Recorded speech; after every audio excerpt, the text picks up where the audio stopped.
बेटों की अकल बुद्धि कम पड़ गई है। वो भूल गए हैं कि मुझे भी एक दिन बूढ़ा होना पड़ेगा।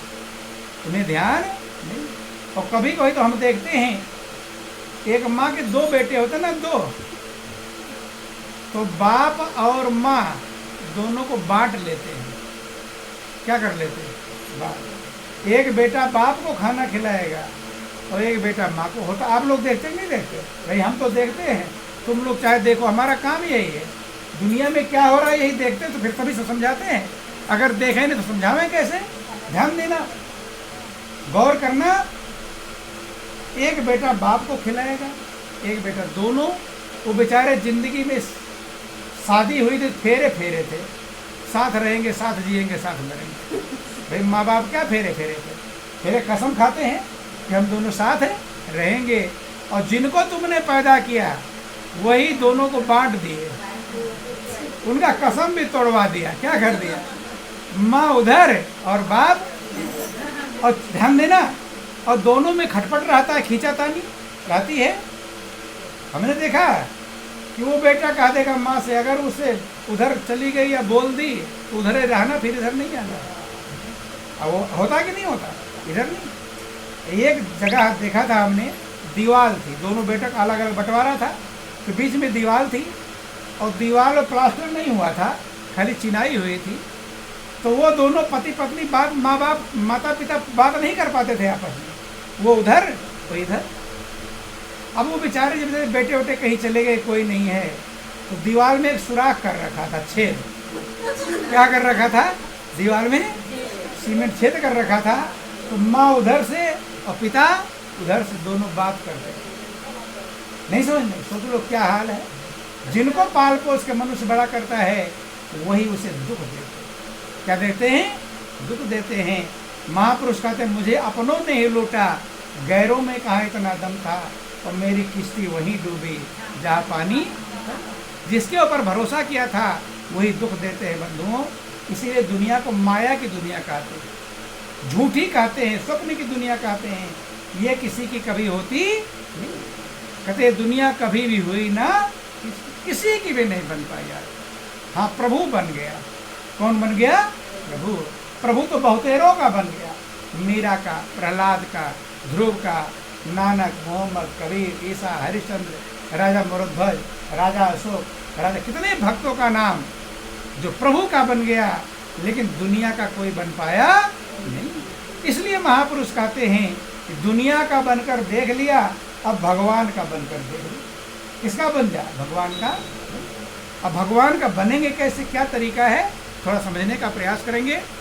बोलिए प्रेम से गुरुदेव महाराज की।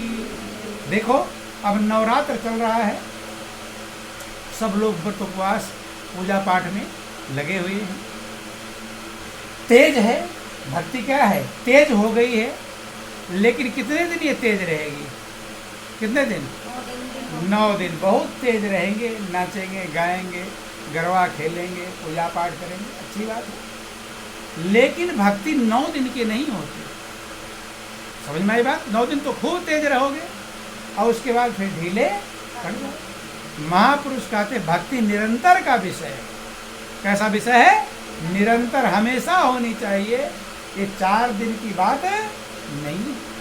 तो महापुरुष कहते हैं, समझाने का प्रयास करते हैं कि देवी माँ ने जो समझाया है, अगर उस बात को आप समझ जाओगे तो आपकी भक्ति हमेशा होती रहेगी। होता क्या है कि हम महापुरुषों की पूजा तो करते हैं, लेकिन उनकी बात नहीं मानते।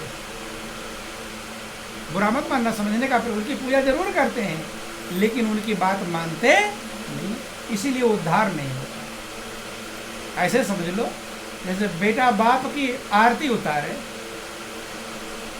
लेकिन बाप खेत से काम करके आया, थका मादा है, या माँ ही समझ लो, माँ की रोज आरती उतारे, और माँ थकी मदी आई काम करके, कहते कि बेटा या बेटी एक गिलास पानी दे दो। कहे नहीं, मैं तो आरती उतारूंगा। तो माँ खुश हो जाएगी? हाँ, उनकी बात मानोगे तब वो खुश होंगे, और खाली आरती उतारते रहोगे, खुश होने वाले। ऐसे देवी माँ की जब आप बात मानोगे तब देवी माँ खुश होंगी। और खाली पूजा पाठ करते रहोगे तो खुश होने वाले सब ने। भगवान राम ने कहा वही मेरा भक्त है जो मेरी बात मानता है, और आपके लिए भी वही प्रिय है। रामायण में लिखा गया, भगवान राम कहते हैं कि सोई सेवक प्रियतम मम सोई, और मम अनुशासन माने जोई। कहते वही मेरा सेवक है और वही मेरा प्रियतम है जो मेरी आज्ञा मानता है। भगवान ने कह दिया मेरा भक्त कौन है, अपने मन से भक्त बने रहो, नहीं मतलब है। भगवान कहते हैं अगर मेरी आज्ञा जो मानेगा वो मेरा भक्त प्रिय है।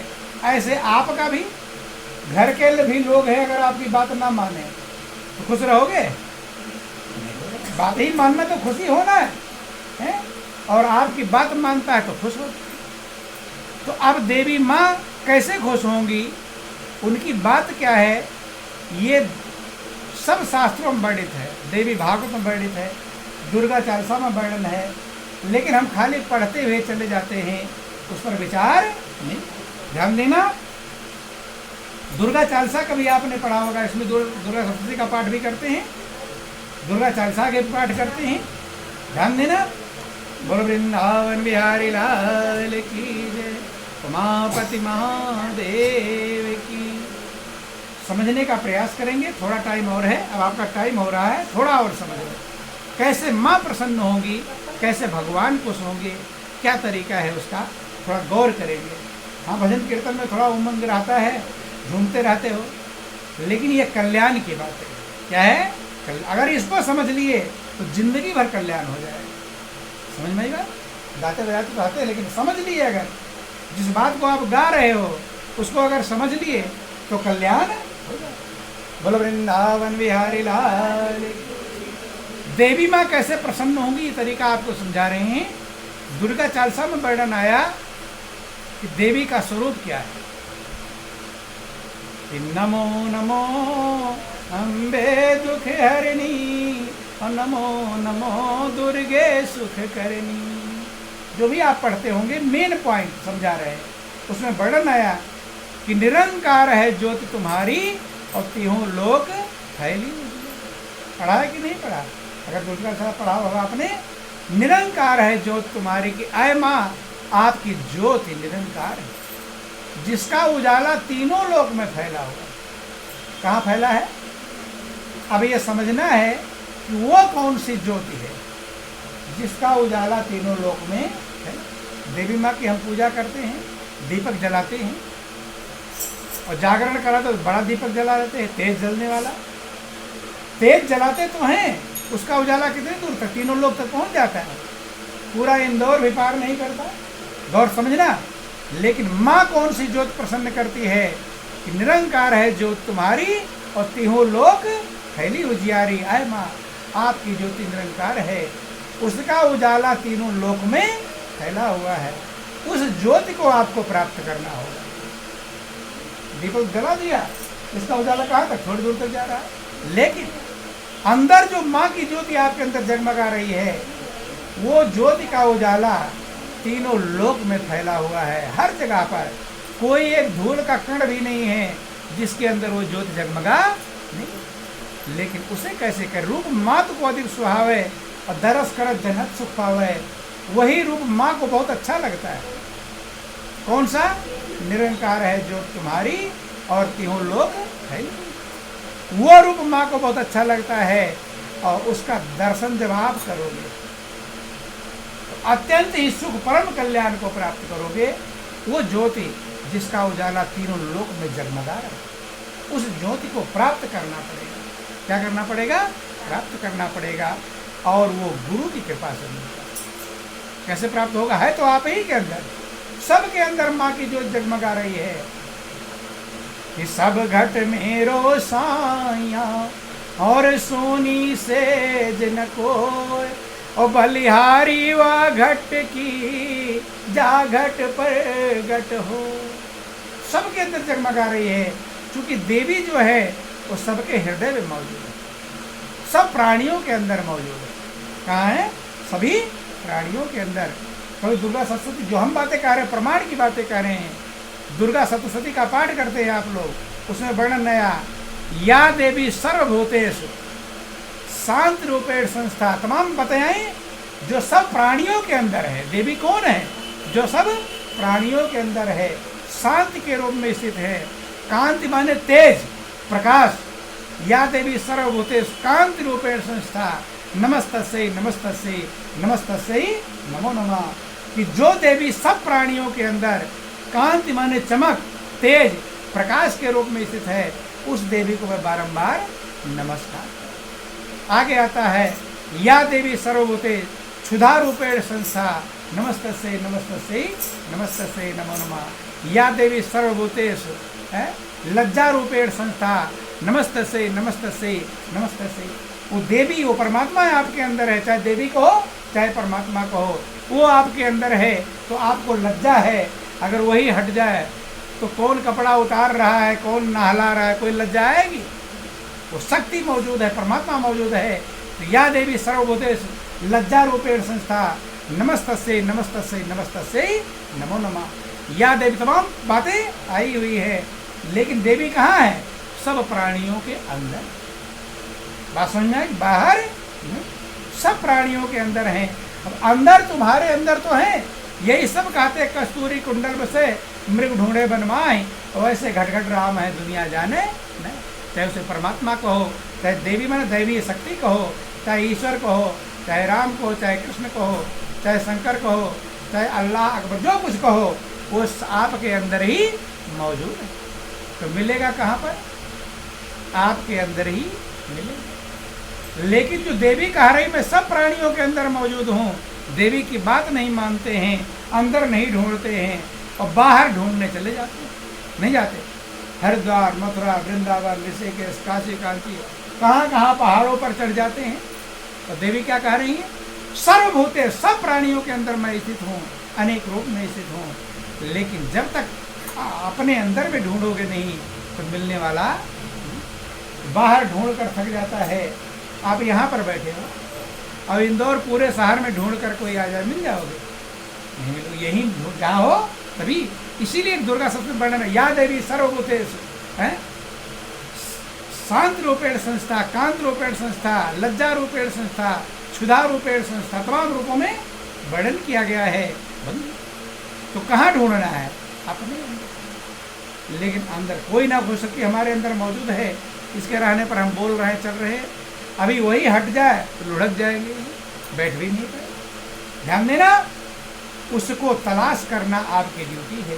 जब तलाश लोगे तब आपका जीवन आनंद मग्न होगा। घर में हीरा गड़ा हुआ है, तलाश लोगे तभी तो करोड़पति कहलाओगे। और खाली गड़ा गड़ा है, तुम्हें मिला नहीं है, तो करोड़पति कहला सकते नहीं। इसलिए अब अंदर ढूंढेंगे कैसे?